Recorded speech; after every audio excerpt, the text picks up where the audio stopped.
Hello, and welcome to the very first episode of Talk the Mantel, a companion interview to Take the Mantel, an intimate curatorial project and online platform for art and ideas founded out of our home here in suburban Richmond, Virginia, dedicated to celebrating great art and the wonderful humans who make it. I'm Brian Barr, And I'm Lauren Rice. and behind us is the Mantel.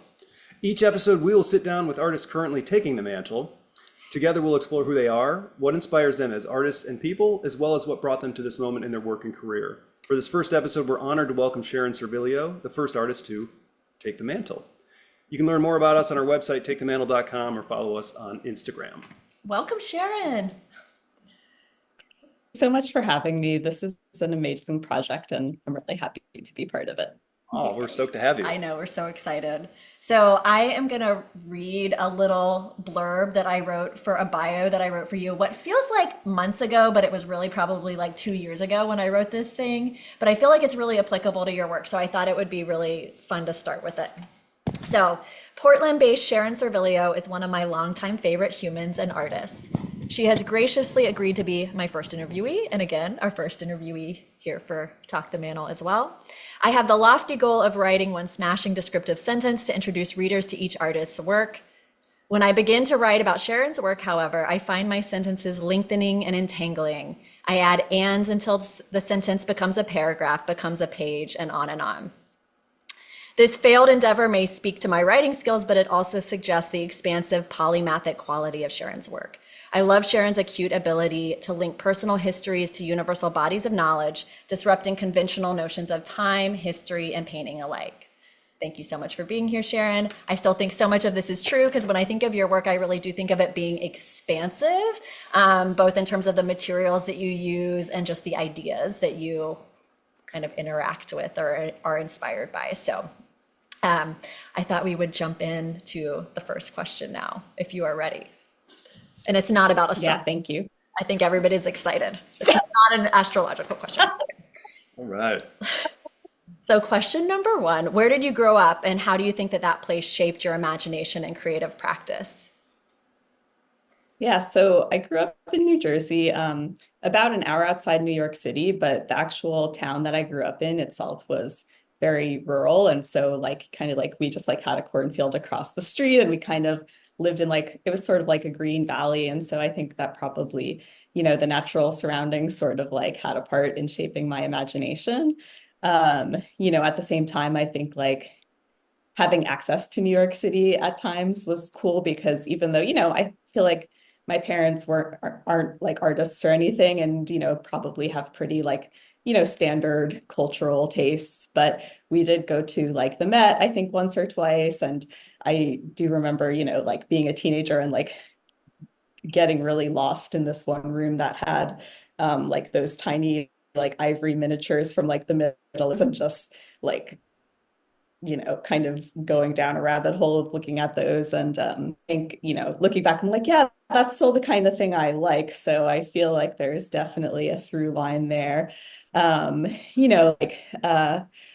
of I think so many artists have experience of growing up in a small town and feeling totally weird and out of place. And then later, when you grow up moving to a city and being oh, now I've found my people kind of a thing. So I think that was definitely also, part of the trajectory to become this. How do I find a community of people who are also, interested in weird things and kind of going outside, the box of what a standard American life and goals might be. And then the other part of it, I think, was that I was raised in a very religious Catholic family, and I am no longer Catholic, and I have no love for the Catholic Church and all the harms that it does and everything. But I do think that the mythology of it is still kind of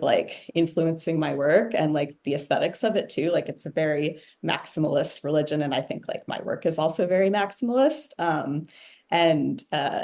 And I've been interested also in kind of exploring the roots of some of the imagery and kind of the pre-Christian world as well, and just going back to some of those archetypes, but without the more oppressive aspects of the religion today. That's so cool. Totally. As a fellow recovering Catholic myself, I relate to Been that through very it. much. I guess keeping in that same vein, Sharon, just kind of thinking about your background and you growing up, what kind of kid were you? Like, were you always making things? Did you come to art later, or Yeah, and I think it was from the time that I could probably like hold a crayon. I was definitely like always making things. Uh, I feel like I remember like winning a coloring contest when I was like 3, and I still remember that for some reason. And I was just like, yeah. Big deal. Um, but and then it was like not just visual art, but I think I was kind of more like, like I would like, write and illustrate lead little like stapled books and uh like write like musical plays that I would have my like 4 siblings in it, because I'm the oldest. So I got to kind of like be the director. So, I was then I kind of narrowed down to just visual art because I think like of those things, probably the one that I actually can make work the best. So that is kind of where it ended up. Yeah. It's so nice? funny because it's like I just feel like kids have this, predisposition to like make those weird things, like the play or like write books. I mean, I know my kids do it. Hmm. I'd be curious to do like a sampling. I need more data. Like, do all Yeah. kids do this, and then do some people just not stop? We just keep doing our weird thing. Yeah, probably. I mean, yeah, if they have the environment where it's like, that kind of thing. Yeah. And available. Um, Yeah. so for somebody who was encountering your work for the first time, how would you describe what it is that you do today? For what I do today, I would say that I'm making objects for the future ecological religion. I think like one thing that I really or a future ecological religion, I guess I should say. There's no like one monolithic anything. But I think that I really like always want my work to be accessible to like anyone, regardless of if they have an art background or not. And I think I also am like trying to talk about my work in that way too, that just like anybody can get whether they have an art background or not. So um, like trying to make like my pitch really simple. What do you think the religion is? Like, how would you describe it? Um, I think it's like, well, I guess, going back to the whole like kind of the antagonistic relationship with like, Catholicism and everything. I think um there's like definitely like a desire from a lot of people to kind of go beyond these like patriarchal and, kind of like um these religions that have this very like dualistic relationship between like, the spiritual is like this other world, and this world that we have here, we can basically just destroy it.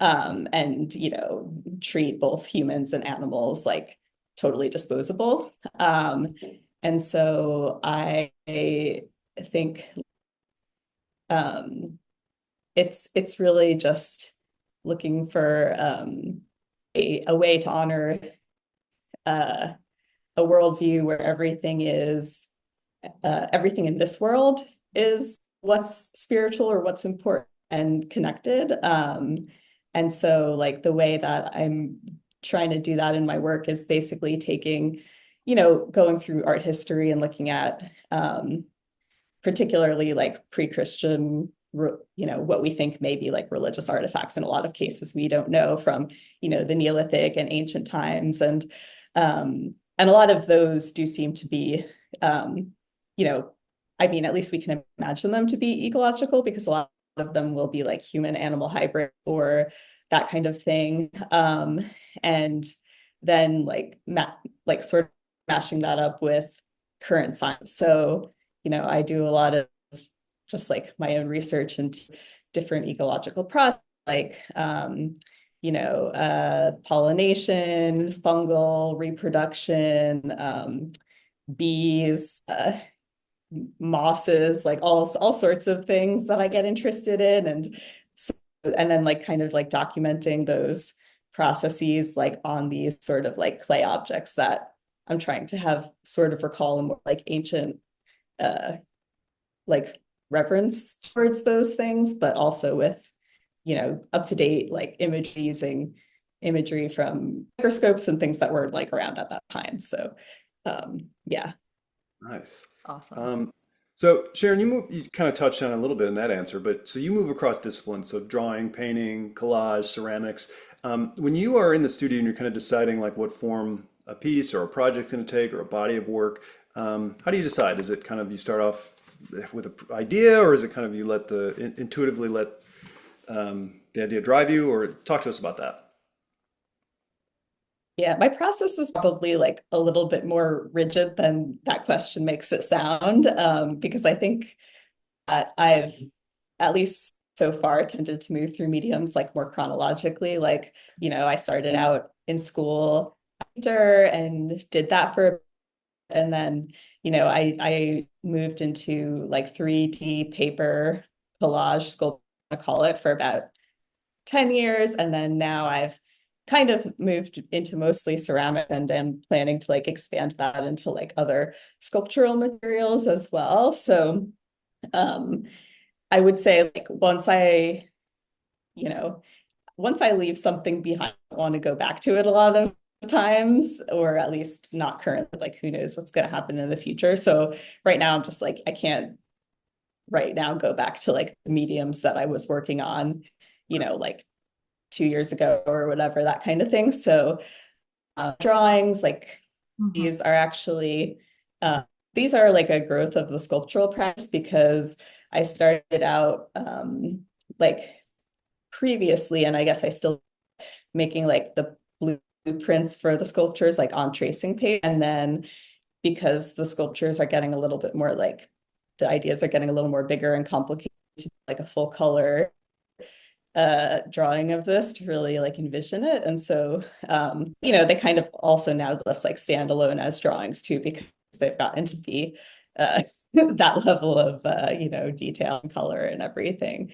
But currently I would say I am really doing just ceramics, but I'm planning some other like woodworking, textiles, that kind of thing, to kind of like multimedia, I would call it, sculptures as well.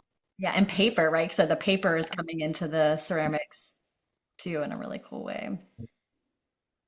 Awesome. Yeah, so the paper sculpt, the ones that you see that are like paper with the ceramics on it, I actually think that was like a transition series. Like I'm not Yeah. I think that was like my like way of going from paper to ceramics, was to do like a mix of both. So That's Nice. really, yeah. really cool to think of it like as this linear trajectory, right? And that you wouldn't just necessarily say, today I'm going to pick up, my X-Acto knife and start cutting No. paper, so that's really, I love that. Um, so like, I love like artists that can do that, but I feel like it's not me. I'm like so like, I guess I am like very linear in my process. It's true. I was going to bring up your Capricornness, and the Capricorns are, I a hybrid creature. Sorry, before, you know. we couldn't have it go too long without astrology coming up. So I was wondering, I was like, when will it come up? Where We'll will see. Sharon change? So that is so interesting too. But also, like when you, and I know ceramics like involves, and I'm not a ceramicist at all, but like I know that it involves a lot more planning than, Yes. some of the other mediums. So I would imagine, I mean, I'm curious about this question and how you'll answer it, but like, how does intuition play a role in your practice versus planning? Yeah, well, that is kind of interesting, because it's like very bifurcated. So all the intuition is like front loaded. So like when I'm kind of like checking up the work, it's very intuitive. So like, I, as mentioned, I like to do a lot of research. I do a lot of like observation of the natural world as well. I think that's like really important to the project, is being able to like actually touch and look at some of the organisms that I depict. And, all of that kind of like will congeal into sort of an idea, and then that to a drawing. That whole part of the process is like the intuitive part, I would say, where I really just I follow like the things that are kind of like calling to me, the things that are interesting, and that I feel like, oh, I feel like there's a connection here that I can make. And so that whole part feels very intuitive. Once I've completed the drawing and I know what I want the sculpture to look like, from there on out, it's like, again, extremely rigid. It's very planned, and I find that it actually like doesn't go well if I try to change during that latter part of the process. Like I think I had like a professor or someone once who was like, when you make a nail sketch in a sketchbook and then you try to like blow it up, a lot of times it doesn't have that same spirit. And so a lot of time I like, okay, if I made a thumbnail sketch, like it captures something, I'm going to try to like copy it exactly when I, blow it up. And because I think there's something about like when you're doing that, it's like your hand has more like of a part in it than your brain, in a way, because it's like so small and you can kind of just, and then when it gets bigger, your brain starts to come in and try to edit, and then that can, actually make things go worse at times. So then, during that second half of the process, it's like, planning out the colors and actually making the sculpture. And then like once you start it with clay, it's like again a later process. It's like the clay, once it dries, you're done, and then you fire it, and then you glaze it and all that stuff. So so for that process, I really try to follow the plan exactly. So, and I know like there are ceramicists who don't work like that. Like I've talked to other people where they're like, I just kind of come in and I start making something, and that does not work for me. It's very planned. Yeah. Can I ask a short like follow up? Did you have any ceramics experience? Like, or was that more recent? Like, had you studied to take a ceramics? It's more recent. And I think it really came out of like want like it's been years before I actually started that I wanted to like make this kind of work that's where it could things that you could touch and hold and have like in an outdoor setting and that sort of thing. And so I think like that led me to that material. And so I like a few years ago, I like got like a grant, a local grant that I could use to take some classes. And so I ended up taking some classes, and then just started a membership at a ceramics like community studio where I could, just practice. And it probably like at least like two or 3 years, before feeling like, okay, I think I'm more comfortable in this medium. That's so cool. That's amazing. Yeah, I think so. For the next question, it kind of ties up. So you've been talking about things that are inspirations and your interests that are kind of adjacent to and around art practice, and I think that's a good way to segue into what's behind us, which is the mantle. And so the non-art things that you included in terms of books. So can you talk to us a little bit about some of the non-art things that fuel your creativity and the decisions behind what you included in the mantle? So science fiction, biology, history, mythology, dreams, culture, et cetera. Kind of anywhere you want to take that question. Yeah. I mean, I know some of it I've already hit on, so I'll maybe start with science fiction, because I haven't really talked about that one yet. I've been, like kind of like a science fiction reader since I was a kid. I think I actually like had an English teacher in high school who was like, I think you would like Ray Bradbury. And it was like, that was like spot on, because it's, science fiction, but it's also like mystical. So that's really my jam. So I think, with writers like Ursula Le Guin, for example, I really like how it's kind of creating all these like different possible worlds. And I think that's something that like is a really important part, because obviously there's so many things that we want to change about the world that we're in. And so like art gives us like the possibility to like envision those other possibilities and kind of give them shape and form. And, then it's like we're putting those ideas out, hopefully it has some kind of a good effect. So I really like that. I think with like another one of the authors that I gave you, Jeff Vandermeer, his work really, it's very interesting. It's sort of like horror sci-fi, like in an ecological sense, where you've got humans merging into this environment through kind of like this alien force, and and it's really cool. I think that's something that comes into my work a lot as well. So it's like pretty influential in terms of like the human hybrids and that kind of thing. Brian reminded me that I've seen the movie because I was like, I haven't read him, and then but then what was the movie? Hmm. Is it Natalie Portman? Natalie Portman. No, Annihilation. Surprising, Yeah, but it's it's okay. The movie's okay, but it's really different. it changes yeah. the Yeah, story So I'm pretty excited to read drastically. the book. Yeah, That's which is right. yeah, one of the books I think I told yeah. you, a lot of them we checked out from the library, but our book, No, we had that. we I have had the a three. book It's problem. all three that Oh yeah, that's the same edition we have. So yeah, that's a good one because you can just finish the first one. You can just keep going. I bought those because they sounded so fascinating. I bought those for our collection. A Yeah. lot of the artist books we just got from the library. VCU's art library is amazing, so I was like, oh, let's get those from the Oh, library. awesome. That's so Yeah. cool. All right. So this is a fun one. I like this question. So outside of making art, what do you do that's totally for joy or escape, right? We all need an escape. Speaking of the world, right? Yes.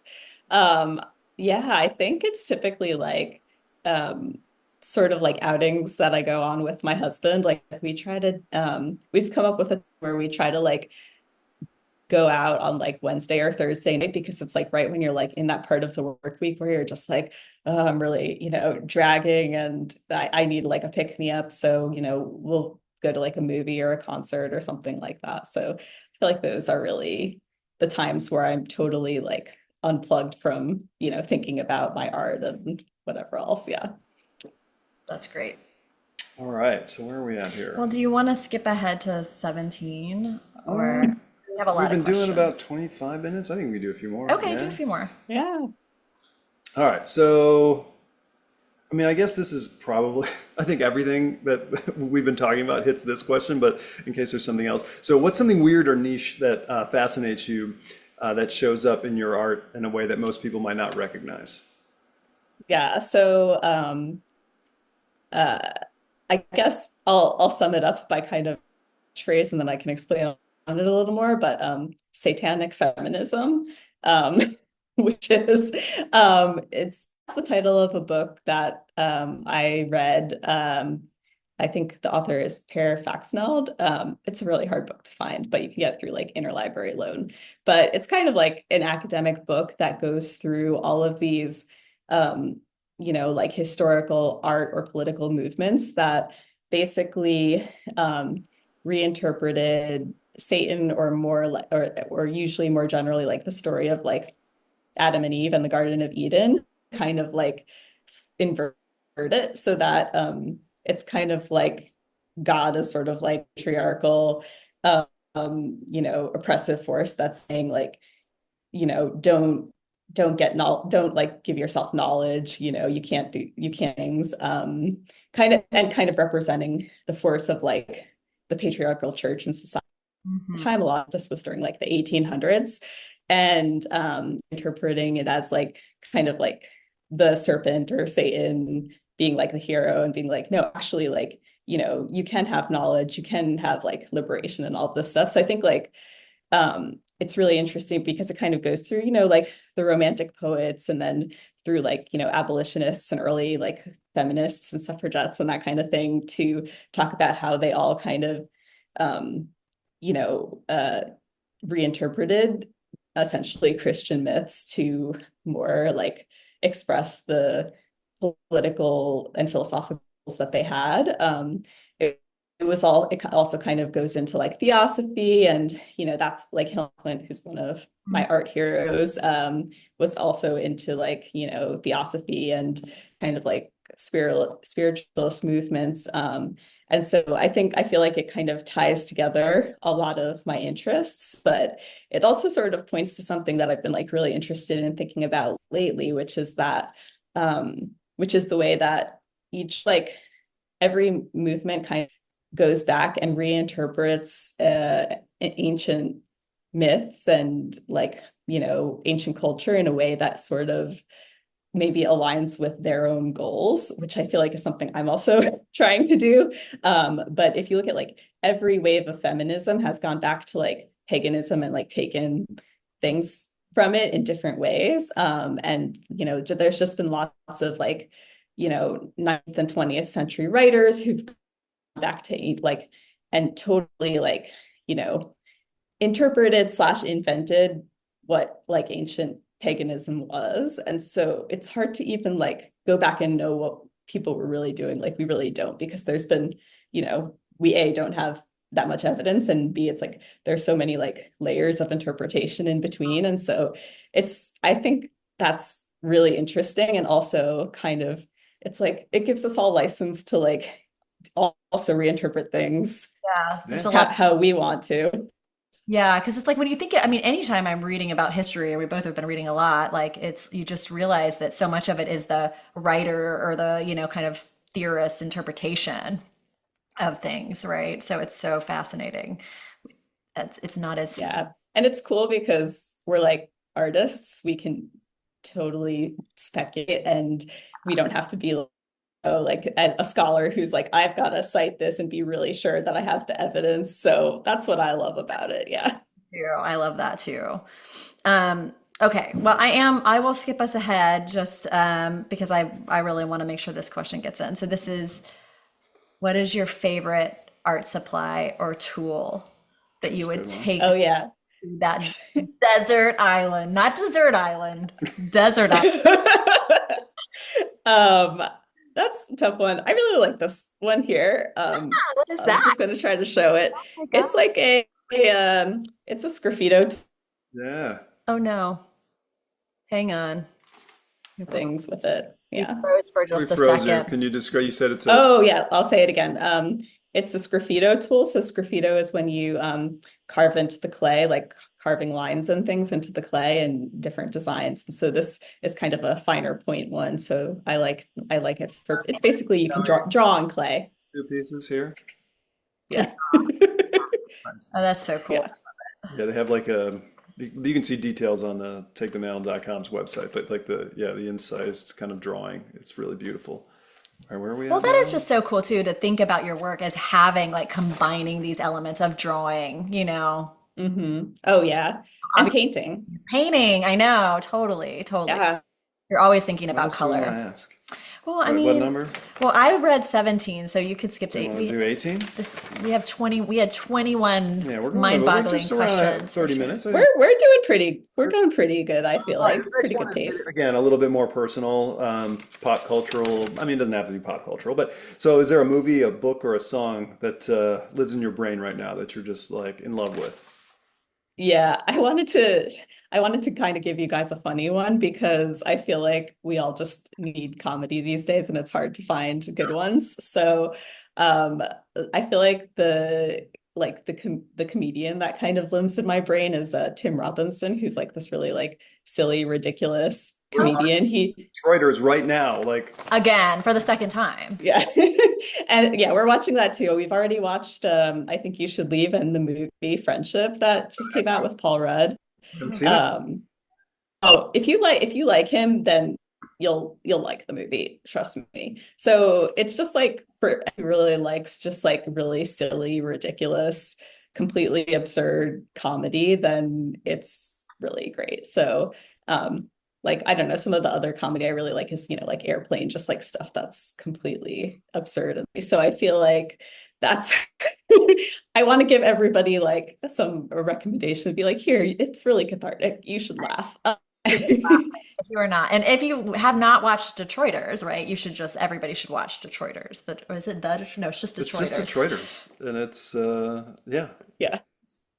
hilarious. We're going through that one now, and then I'm like, but then what? He needs to just make more material at this point. What I just have to say is like Brian, this is from a real Detroiter. So the what is this? The commercial, the sexy. It's based on a real All the commercial. commercials in Sexy that show Specs? are based on real hokey, Detroit just terrible commercials. Detroit commercials. So Really? watching, I'm like, I didn't know And Yeah, I tell pause it and I me, Google it and I'm like, no, because what was it? Was like hunky, like was an hunky actual, specs. there's an actual one called Sexy Specs, and there's like a guy who's like balding with his long hair and he's Uh-huh. dancing, and every time I'm like, no, no, no, I have to pause it and show you the original because If I can figure out how to do it, I'm going to put a link to that commercial in our yes, channel somehow, some way. Nice. Okay. the original Sexy Specs, which is why that's like that show is amazing because of the main characters and everything about it. But then like knowing that the whole backstory, which is them as like these ad agency guys who make these really horrible commercials, and there are real commercials that were that horrible that I grew up seeing on on TV.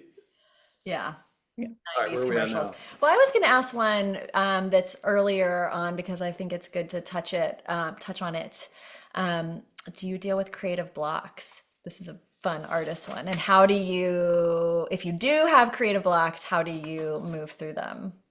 You don't seem like somebody to me who deals with No, I actually, like, honestly, like I kind of have the opposite problem where I just have like too many ideas and I need to like edit down. So um I don't know, like I guess I deal with that is typically it takes me a while between when I first get an idea, like be able to start it often because I'm like finishing up other stuff. So I think in that process, it sort of edits it down because, like then I can kind of go back and be like, okay, which one of these ideas actually has, staying power and stuff. But then it's also like sometimes I have an idea and then like it's like 10 years later, I'm like, oh, now I'm finally doing that thing. So you never know. But I think that's probably more of my issue. do you write notes for yourself? Like, do you write things down, like ideas down, or is it like more of a visual process? Like, It's both. Like usually I'll like make a sketch and then I'll put notes in that kind of convey maybe like things that aren't in the sketch or that would be like, just uh other references or kind of quick phrases to make me remember like where I wanted to go with it. Yeah. All right, this next one, I could probably guess the answer, but I'm gonna see if I'll let you answer first. If you weren't an artist, what would you be doing?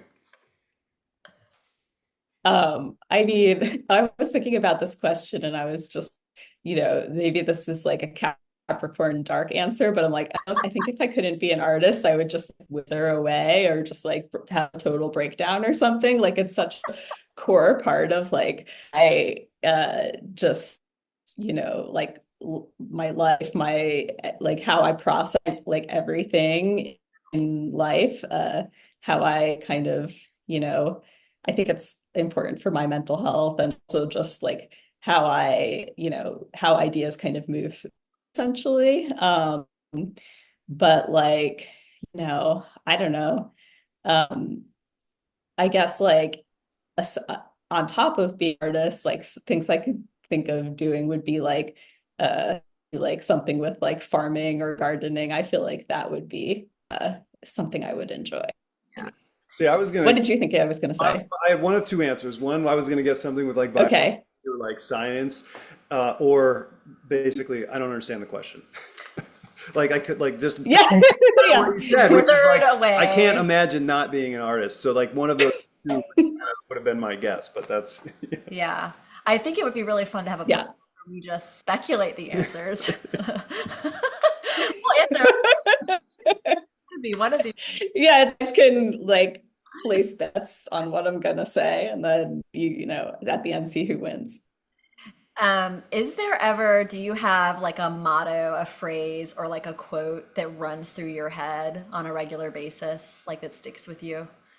And what? Yeah, actually, it kind of relates to what you just said, but like lately, the phrase I've been just like repeating is that speculation is the joy of life.